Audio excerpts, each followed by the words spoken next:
অনেকদিন পর বেড়াতে আসলাম। আরে ওইগুলো কি? ওইগুলো তো দেখি অনেক প্রকার মিষ্টি। এই যে আপু শুনতেছো, চলো মিষ্টি খাবো। আরে মিষ্টি খাবি? কিন্তু আমাদের কাছে তো টাকা নেই। টাকা নেই তাহলে কি হয়েছে? আমার কাছে আইডিয়া আছে তো, চলো আমরা আইডিয়াটা খাটাই। এই যে দেখো কতগুলো মিষ্টি আপু। আচ্ছা ভাইয়া বলেন কোনগুলো দিব? আচ্ছা আগে আমাকে টেস্ট করান। ঠিক আছে এইটা খেয়ে দেখেন। আচ্ছা আমি এটা খেয়ে দেখতেছি। আরে ভাই এটা তো ভালোই আছে, এবার এটা দেখি। আচ্ছা ঠিক আছে স্যার আমি এখনই দিচ্ছি, এটা খেয়ে দেখেন। আরে বাহ এটাও ভালো আছে, এবার এটা দেখেন। ঠিক আছে আমি এখনই দেখাচ্ছি, এই যে নেন এটা।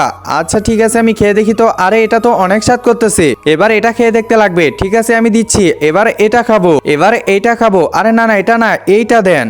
একজন মা কতটা আপন হয়ে থাকে, যার মানেই তাকে জিজ্ঞাসা করে দেখো। তো দেখা যাক বন্ধুরা এই মায়ের জন্য কে ভিডিওটিতে লাইক এন্ড সাবস্ক্রাইব করে। আর যারা মাকে ভালোবাসো না তারা ভিডিওটি থেকে দূরে থাকো।